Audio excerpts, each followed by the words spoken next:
Hello, I'm Robert Allen, your MTSA Mooting Officer. As the ongoing pandemic prevents us from being able to attend the Inn, we lose many of the informal opportunities to hear from and learn from stories of barristers in practice.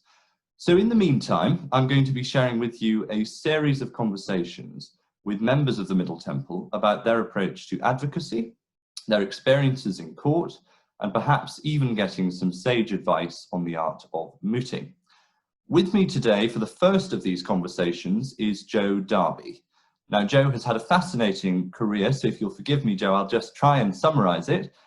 Starting off as a budding actor, Jo went on to become a theatre director, creating plays and ultimately launching her own theatre company. Jo then turned her mind to law with great success. She was duly called to the bar at Middle Temple in 2007. Not to mention, of course, that she also picked up the Rosamund Smith Cup along the way. Jo then became a tenant of Trinity Chambers in Newcastle, where she practiced family law for just under a decade. Whilst in practice, she also won the Louise Godfrey QC Memorial Moot.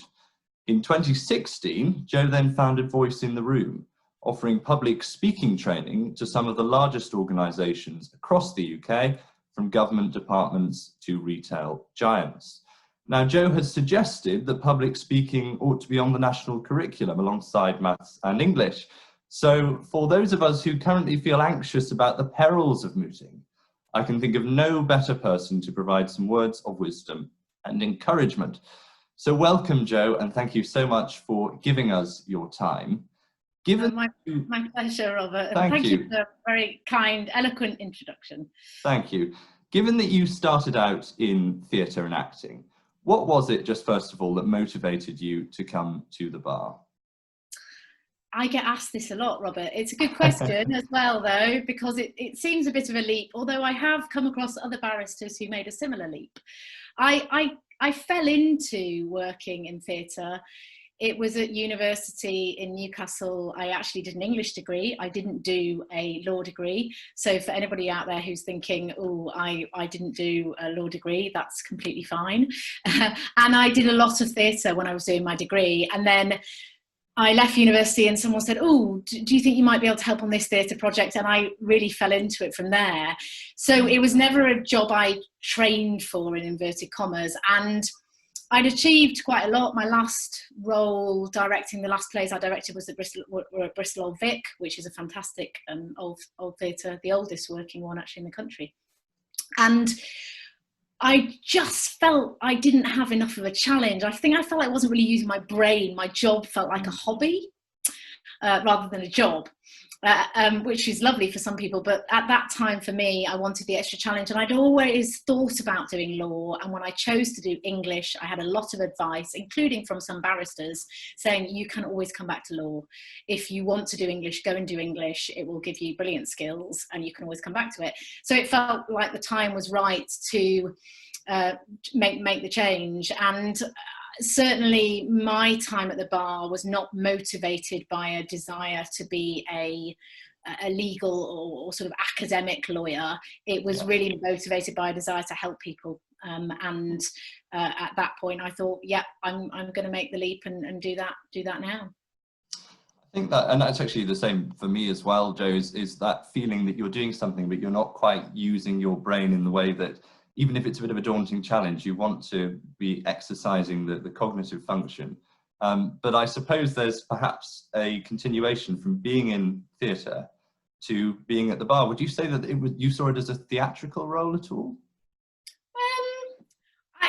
I can see the parallels. I certainly think the criminal bar has more of an element of that, because you can see that you could argue that the jury is effectively more like an audience, whereas for my practice I only did a limited amount of crime and moved fairly swiftly onto family, which is usually you obviously only got a single judge. So it's slightly different.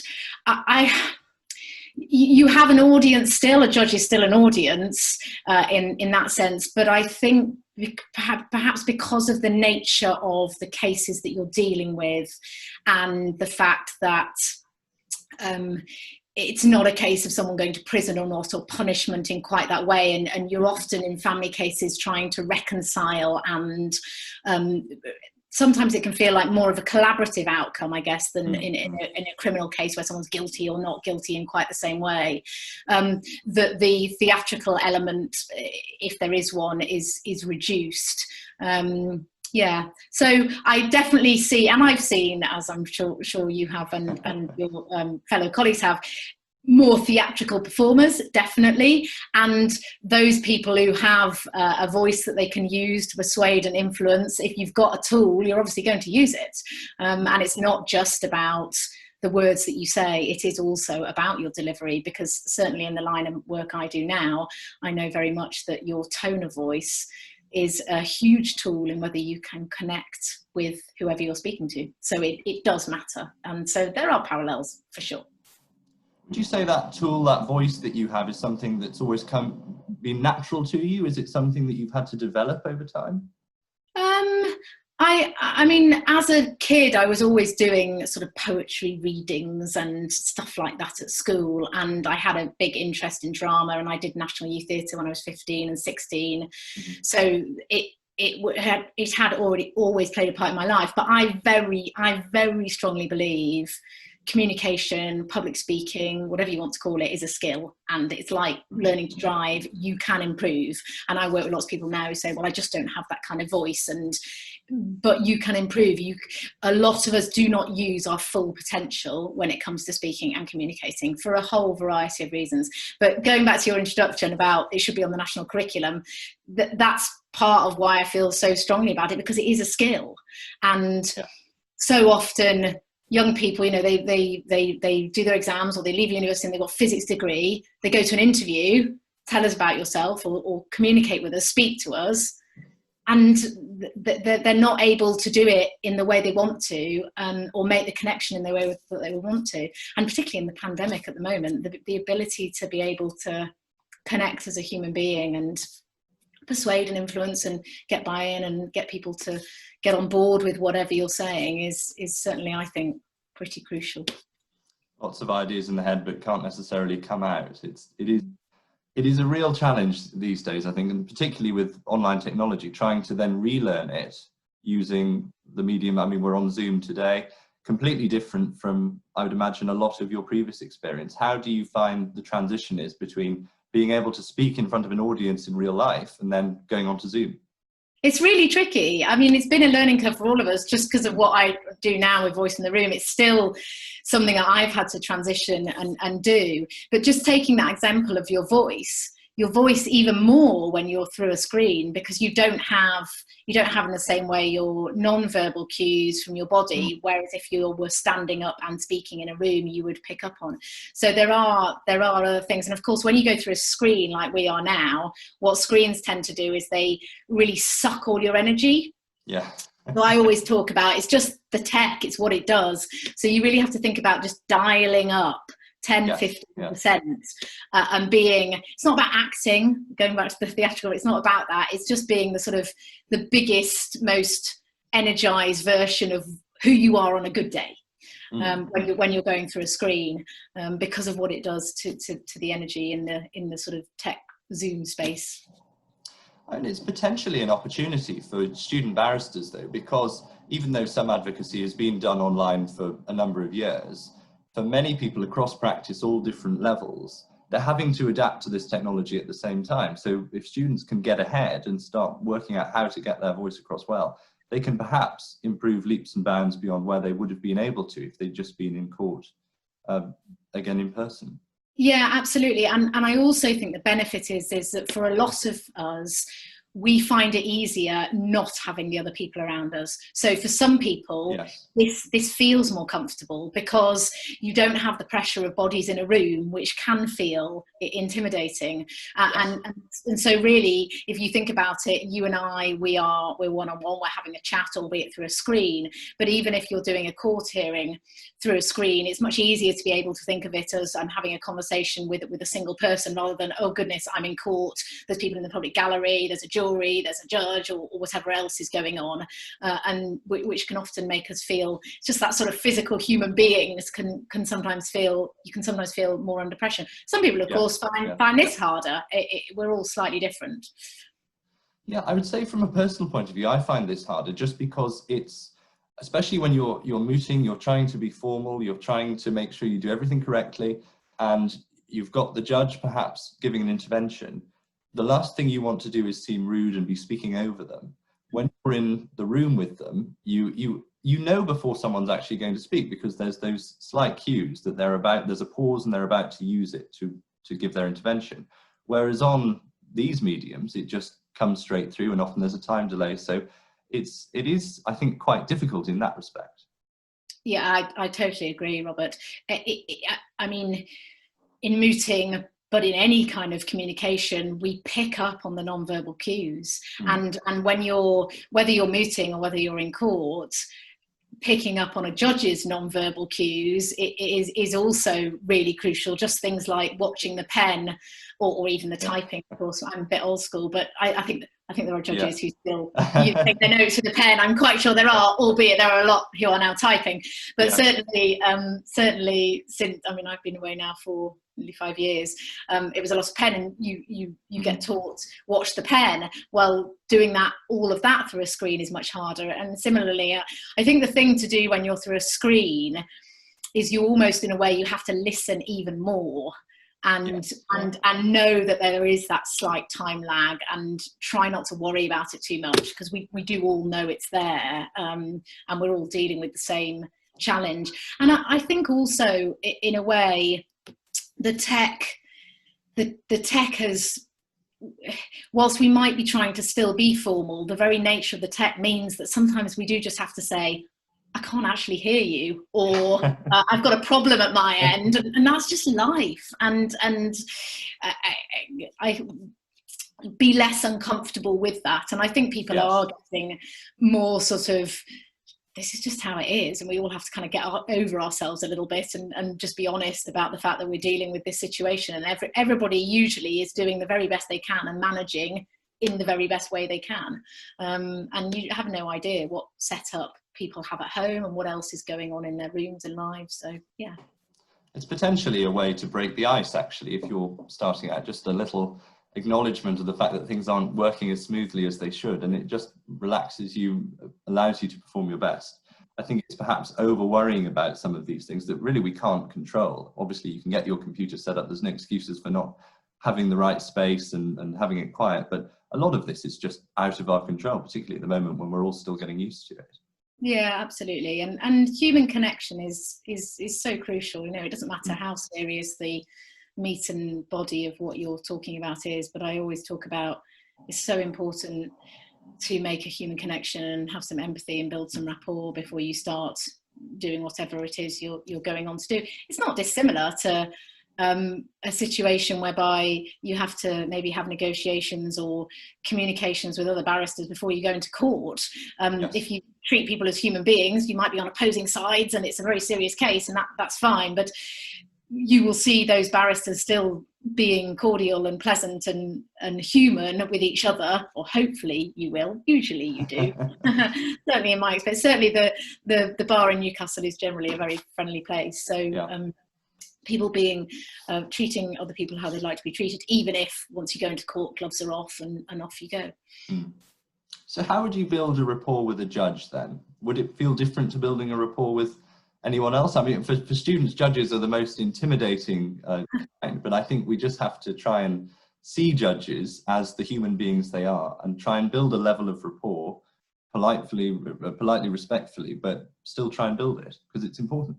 Yeah, I mean, if you're a student barrister, taking all the opportunities, if you can, I know expense and all those things come into play, but to go to as many dinners and situations like that, and not even just the more formal dinners. You know, now you might be having, as you're doing, interactions through Zoom or learning opportunities, or I can't remember. I mean, there are so many things that the inns give you, and other things on circuit as well that you can meet judges at. Doing mooting, you will meet them, and if you do some of the rounds, they will always stay and offer advice and help and chat or whatever, or give you feedback and things afterwards.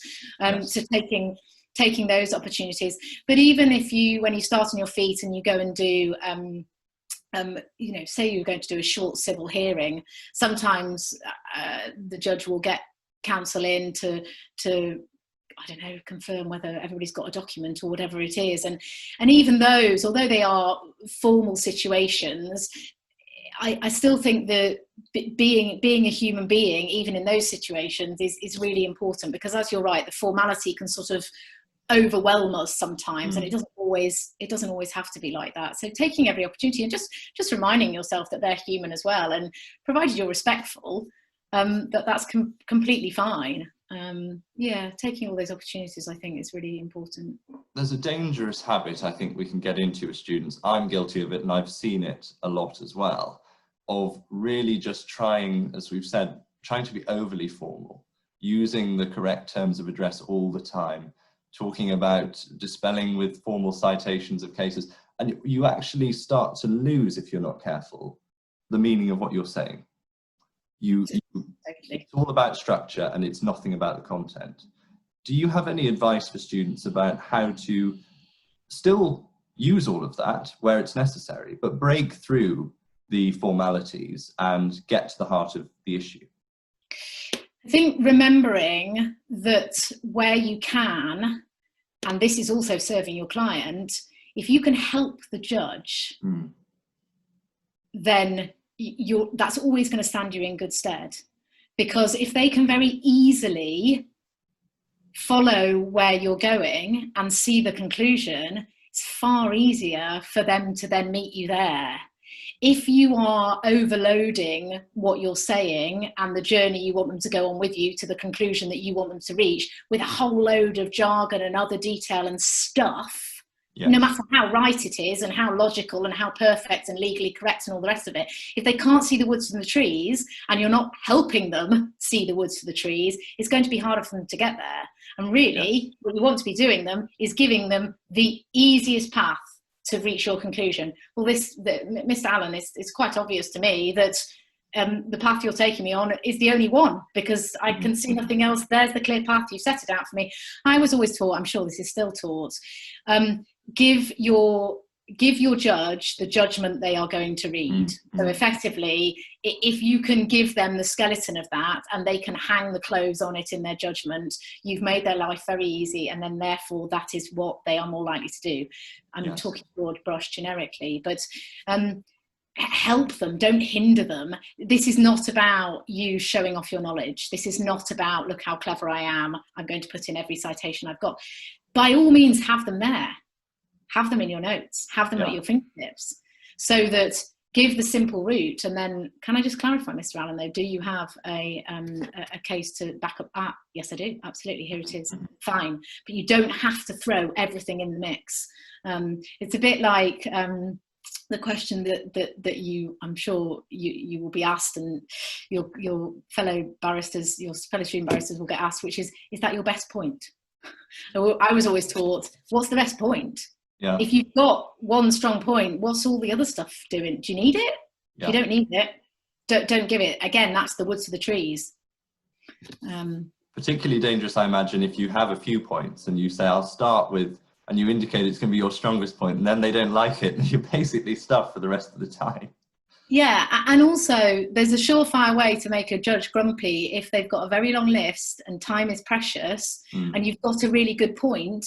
Why are you burying it at point 4 or 5 and going through some rubbish? Well, not rubbish, there might still be points, but if you've got it there, give that to them, because they may not need to hear anything else. And if they want to hear more, then they'll ask you. They will ask you.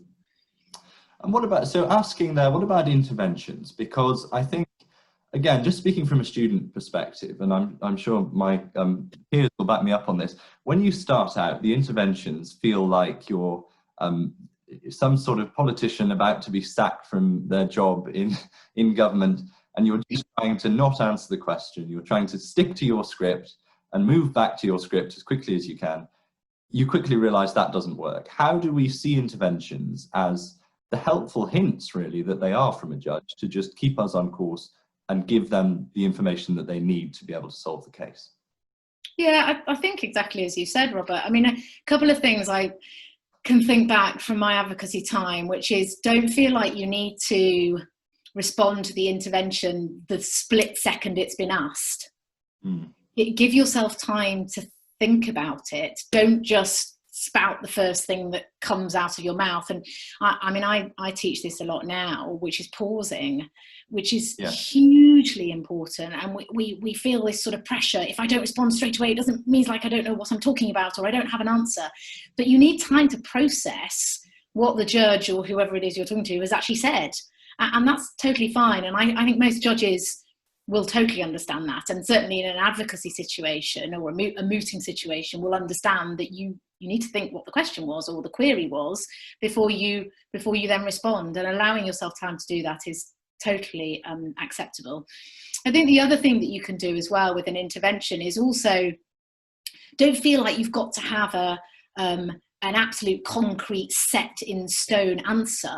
Sometimes what a judge just wants to do is have a bit of a conversation about it.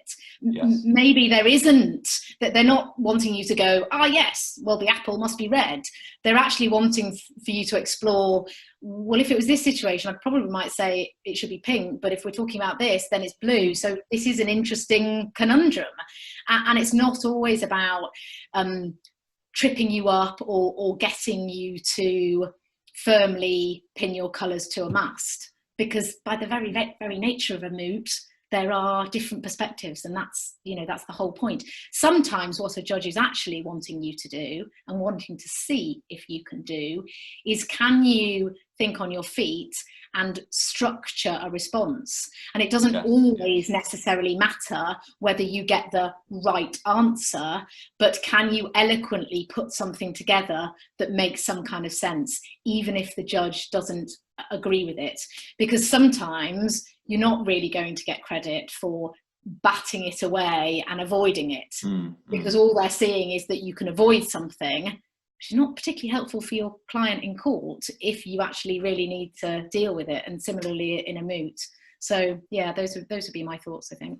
It's easy to answer a question when you know the answer, and it's usually quite clear when you know the answer straight away. But as you say, perhaps what a mooting judge in particular is looking for is seeing somebody who is giving a sign that they don't really know what the answer is, but they're still able to put that to one side and provide something which is at least understandable and makes some logical sense, as you say, even if it's not quite on the right lines. I think also the other thing to bear in mind is that you don't have to always be right, and sometimes the ability and the maturity to concede that maybe the judge has a fair point is okay. And I think, again, in mooting, we think we have to disagree and we have to provide the alternative view. Sometimes, they don't do to trick you out, but I mean, I was in the, as you mentioned, did the Rosamund Cup, and I can't quite remember. I think we had Lord Moses, but I can't remember all the judges. We maybe had Judge. I can't remember all the judges. I probably should be able to, but it was quite a while ago. But I think sometimes they are wanting to see whether you are open-minded enough to process other perspectives and not just, as you say, this is my argument, I have to stick to it, and be very rigid with that. And do you have the maturity to be able to navigate a path through, not necessarily completely contradict yourself, but be live to more of the nuances and subtleties? And I certainly think if you do some of the mooting competitions and you progress the further rounds where you might get challenged a bit more, those are some of the things that they can be looking for. That comes back to the idea of your preparation. How closely do you stick to a script, or do you just have, everyone's different, some people can actually do it well from quite a rigid script, but I think for most of us, you find that that's a mistake early on, to try and plan what you're going to say when the judge might ask you in the first minute, what's all this about fundamentally, and completely change the track. Totally, yeah. Did you use many notes when you were in the Rosamund, and how did you find that experience changed perhaps your preparation? Oh, it's a long time. It feels like a long time ago, Robert. There was a lot of preparation, a lot of preparation, and I didn't have a script. It was notes. I think as well, having notes, preempting or having preparation for areas of weakness that you know you might have in your argument, which there will always be, because they're not going to set a moot where there is not weakness in either side that you can then obviously explore. So having, I suppose, cases or points that you might make if a challenge along these lines come up, because obviously as well, if you're responding to the other side's argument, you want to be able to have some of those as well. But also I think having things that you can refer to that might be useful, not just to address one point, but might link with other things. And I think it's also okay to go back to something you've referred to earlier if you feel very strongly about it, which isn't always cheating. So I know that can sometimes be used as a tactic. Oh, well, I get asked this question, well, I will refer back to what I said earlier, which can be a bit like, again, avoiding it. It doesn't always have to be, because you might refer back to what you said earlier and then maybe you build on it, or then maybe you add in the other element to that you didn't put in the first time round because you knew you'd keep that powder dry in case it came up. So you can be a bit tactical with these things, if you prepare in the right way, I guess. Yeah.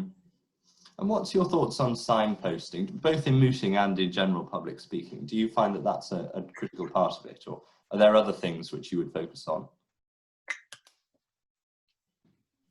I use signposting now, interestingly, Robert, when I talk to people about doing formal presentations, which has, I suppose, links to mooting. It's not quite the same thing. And I talk about signposting in two different ways. I talk about signposting for your audience or your judge, but also signposting for yourself, right, in terms of knowing where you are going on the journey that you are going on, because that's helpful in terms of, if you go off track, knowing you can get back in terms of where you thought you were going.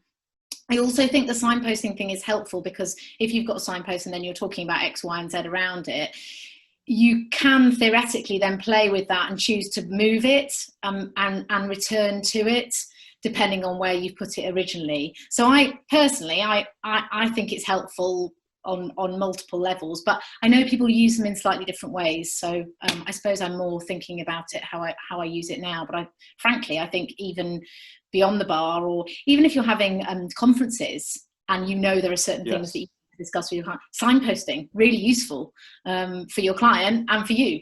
So I think it's a really useful tool generally. I mean, it's interesting that you say beyond the bar, because I suppose mooting does, and advocacy in court has its unique formalities, it has its structure.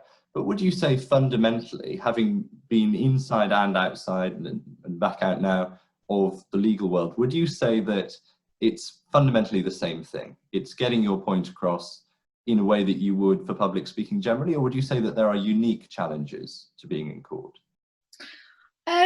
I think perhaps the art of open and closed questions is probably very specific, and is a tool that you very deliberately try to master or improve on, and you continue practicing it and improving as you go through at the bar. And you will see those people who are brilliant at it in cross-examination, and then you will also see times when people ask the wrong kind of question and ask an open question and a whole can of worms is opened, and you just think, oh gosh, I'm glad it wasn't me who asked that, sort of thing.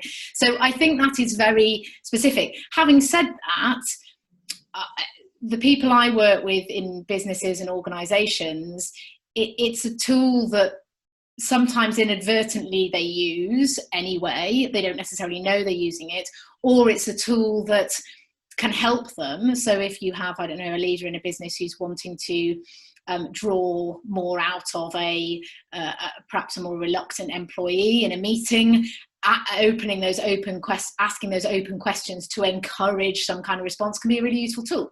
So whilst I think it's a very specific thing for the bar, I do think it crosses over. I think really good communication is good communication. Yes. Across the board. Yes, at the bar. There are tools and tips and tricks and those nice things that we do, and when they work well and you get the answer you want because you've constructed the question in a certain way, it's a really great feeling. And you wouldn't necessarily do that in quite the same way in a, I don't know, executive board meeting. But I think really the formality about names and who speaks when and things like that, that's obviously unique to the bar and has its own rules. But I guess in a way it's no different to titles of people in an organisation and things. So it's, I guess that's more etiquette really, I suppose. But you can see very formal advocacy with all of those more formal tools that you're taught at bar school and in pupillage. But you can also see very informal advocacy in judges' rooms over a civil application that works just as effectively. And I've seen both, and I'm sure we all have, without the formality. Yeah, and in the family courts in particular, you mentioned the idea that it was about collaboration. It's about trying to meet in a reasonable way and get a solution to what are impossibly difficult problems. Would you say that in the family courts, therefore, the guard was down a little bit more when you were delivering submissions? It was more about trying to reach an informal solution than being very lofty and rigid? I mean, I've been away for the bar 4 or 5 years, so I'm speaking from my experience then, and I know a huge amount's changed. But certainly, as I was thinking about leaving, far more was happening outside the courtroom than was happening inside the courtroom, insofar as the advocacy was reducing. So the amount of advocacy being done would just be less because pressure on lists, cuts to legal aid, all the things that you'll be aware of. The pressure was actually on advocates to bash heads together and bash things out, frankly, on the concourse and in conference rooms before you go into courts.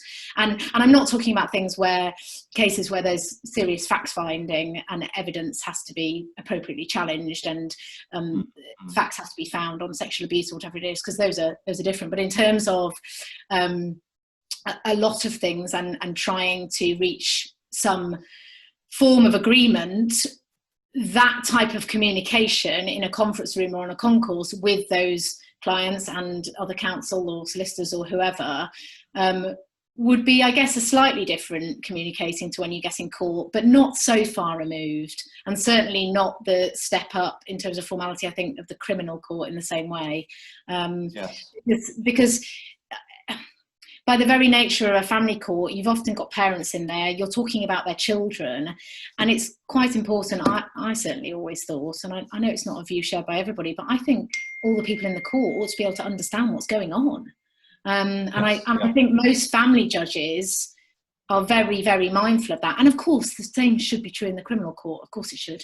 But, you're often dealing with very young children or very young parents or, very difficult circumstances. So I think that desire to not get lost in formality and jargon and all those kind of things is perhaps generally more prevalent, but that's just my perspective from a few years ago. So before you get loads of people writing in going, it's not like that or whatever, I am speaking from a few years back.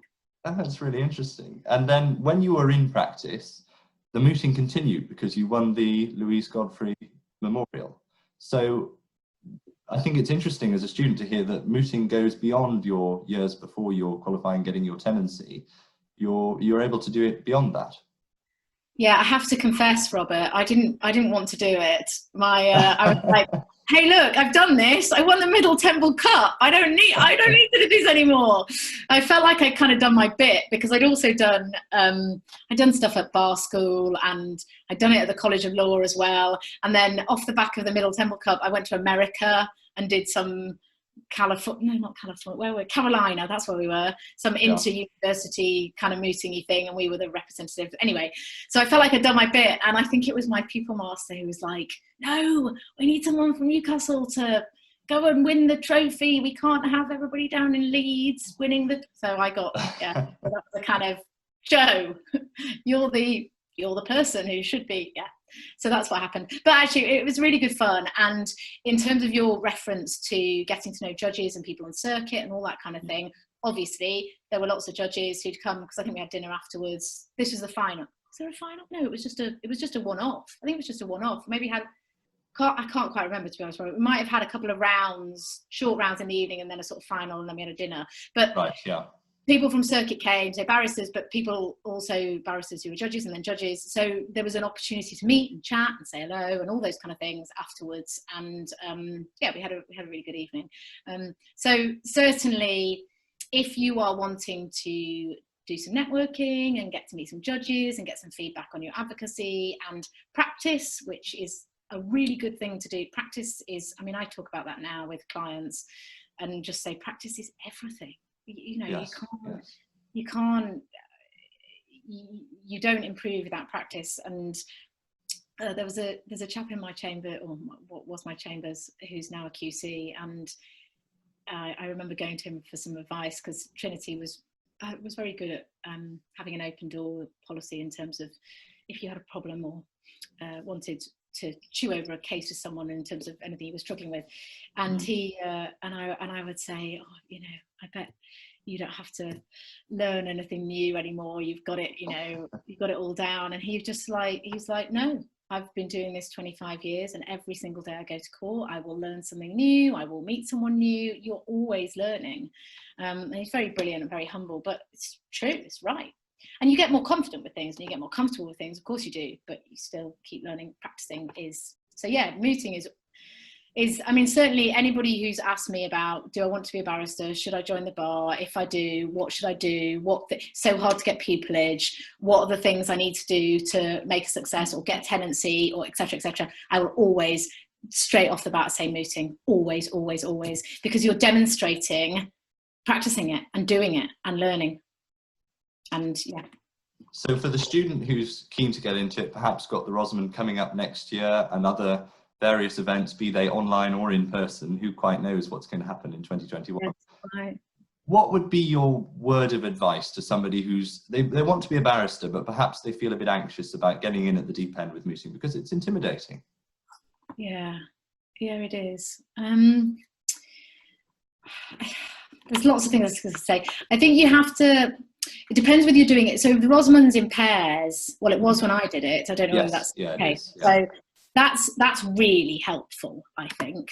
And certainly working together and play to your strengths. So I had a fantastic partner called Ali Pickup, who's now a brilliant, brilliant barrister in what was Keir Starmer's ex-chambers. Right.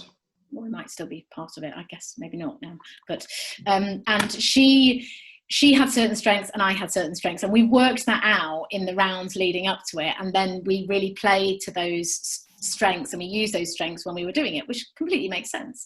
Yes. So I would certainly definitely do that. Try and work out put egos aside and work out who's good at what, and then go with that, because that's definitely the thing to do. What else would I say?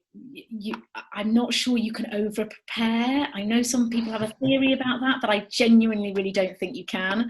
Yeah. With mooting. And I guess you won't know who your judges are. I can't remember whether we knew who our judges were going to be. I think we maybe did going into the final, but this is just a tip generally. Always find out who your judge is. I mean, it's crucial when you go to court, because they are all different. And yes, arguably they should all apply the law in the same way, but we all know that that's not the case. That's why appeals happen. So if you can find out about your judge, do, because that could be useful. They might have a specialism in housing law, and your moot topic happens to touch on the fringes of that. And if it does, and they have a specialism in it, you can bet your bottom dollar they're going to ask you something or have some intervention that is linked with their area of expertise. So that's a good tip. I don't know whether that answered your question, Robert. Yeah, and I think that one comes back to the point about, is it the same as wider public speaking? Because it's that old tip, know your audience. It's the same thing. Totally. It's just it's scarier to know who the judge is than perhaps other audiences, but it's exactly the same, isn't it?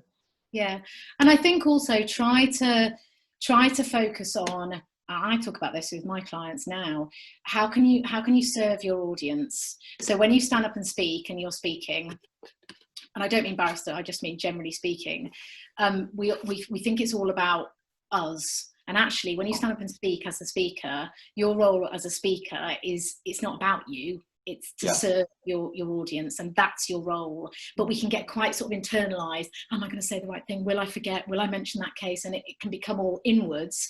And what we want to try to do, it's hard, but we want to try to turn that outwards and think, how can I serve that audience? How can I help that person? Goes back to that, help your judge to the conclusion that you want him or her to reach. So serving that audience as best you can, and remembering that they're a person and a human, and not a sort of scary kind of person that are high.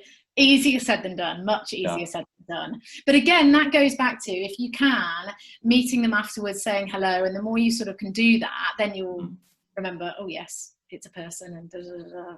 Yeah, but I do remember that it is hard, and I came to the bar late, so I was 29, 30, anyway, something like that. So I felt like I'd kind of been around the block a few times, but even with that experience, I still, it's intimidating. I get that. It is, but it's definitely worth it. As you've said, mooting is just so worthwhile for your CV, for your general confidence, to be able to build up your legal confidence. You have absolutely nothing to lose. You only have to gain, literally only have to gain. Even if you do a competition and you go out in the first round, doesn't matter. You only have to gain. That's and yes, okay, it's time and effort, and you've got exams and study and all those other kind of things, but actually in doing it, you're learning, so it's standing you in really good stead for other stuff, and constructing skeleton arguments and constructing advocacy and thinking about that going forward. So there's no bad sides to it in my view. And you heard it here first. And once you get one out of the way, once you get that first moot out of the way, it all, in theory, gets easier. I think it's something where the first one, the intimidation of going to that first moot, is the hardest thing to break. And once you've done that, the world will open up, I hope. Yeah, and also remembering, I guess, as well, whether you're doing it at bar school or the inn or whatever, the people who go and be the judge are giving up their time to do it in whatever shape or form that is, and they're doing it because they want to help. They're not doing it because they're going along thinking, "Ooh, great, bit of sport on a Friday night. I'll see with junior, barristers or pupils or students I can really get inside their heads of and intimidate and terrify them so they never want to come to the bar ever again." I mean, that's just not, well, certainly in my experience, that's never been the kind of that's never been the aim. And it might feel like that when you're experiencing an intervention, but it's not the aim. And actually, if you speak to the judge afterwards and say, if you were to say, oh, when you ask that question, it was kind of, they'll probably chat to you and say, yeah, I thought that was a really interesting point, and I wanted to understand what you were saying a bit more about it, or I think you were wanting to tell me about this case, but I didn't, and you'll have a conversation about it. Well, Jo, it's been absolutely fantastic. Thank you so much for all of your insights. I think this has been a great first episode of what we hope will be a series by the end of this year of conversations with various advocates. And Jo, we couldn't have been luckier to have you. So thank you so much, and all the best with your continued work with Voice. Thank you, Robert. It's been my pleasure. And tell all your fellow students and barristers, get mooting. Yes. Exactly. That's the message of the day. Thanks, Jo. Bye now. Bye-bye. Bye.